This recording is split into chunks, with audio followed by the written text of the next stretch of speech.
Carl Jung was born in 1875 in the small Swiss village of Keswil. The son of a Protestant pastor, Jung grew up surrounded by religion, symbolism, and questions about the unseen world. These early influences would shape a life devoted to exploring the deepest layers of the human psyche. As a young psychiatrist working in Zurich, Jung became fascinated by the hidden forces that seemed to guide human behavior.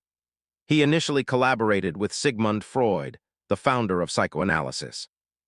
Together, they explored dreams, repression, and the unconscious, but their partnership would not last. Freud believed the unconscious was primarily a reservoir of repressed desires, especially sexual ones.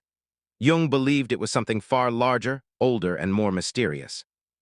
Jung proposed that beneath our everyday awareness lies not just a personal unconscious, made of forgotten memories and repressed emotions, but a collective unconscious. This deeper layer, he argued, is shared by all humanity. It contains archetypes, universal patterns, and symbols that appear in myths, religions, and dreams across cultures and centuries. Among Jung's most powerful ideas is the concept of the shadow. The shadow represents the parts of ourselves we refuse to see. It is made up of traits, impulses, and desires that our conscious identity rejects. Anger, envy, selfishness, even hidden talents or creative drives can be pushed into the shadow. But ignoring it does not make it disappear. Instead, it influences us indirectly, emerging in projections onto others. When we strongly dislike someone for a trait we deny in ourselves, Jung would say we are encountering our own shadow.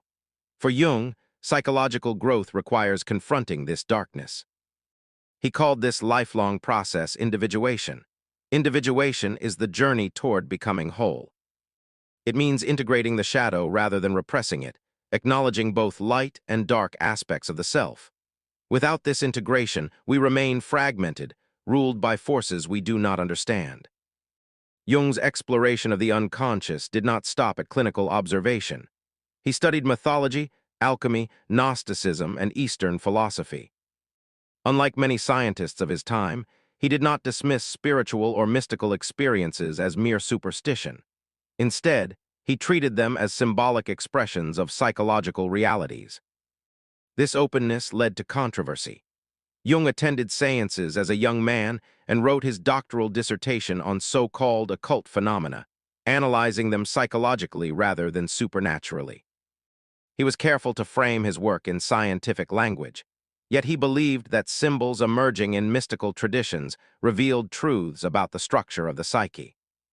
One of the most striking examples of this overlap between psychology and mysticism appears in Jung's private work known as the Red Book.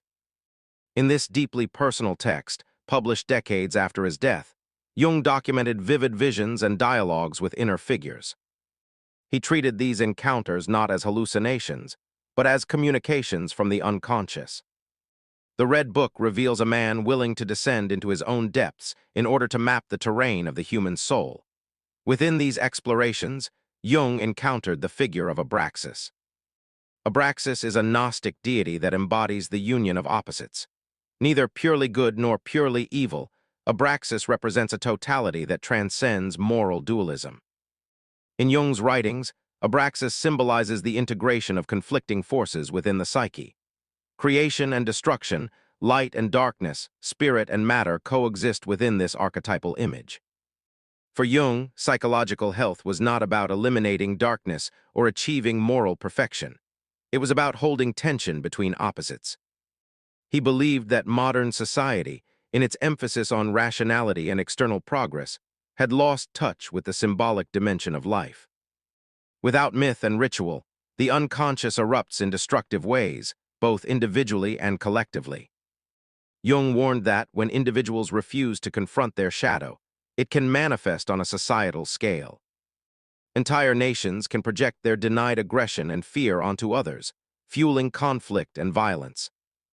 Having lived through the rise of totalitarianism and 2 world wars, Jung saw firsthand how unconscious forces could grip entire populations. Despite criticism from more strictly empirical psychologists, Jung's ideas have endured. His concepts of archetypes, synchronicity, and the shadow have influenced literature, film, religious studies, and modern self-development movements.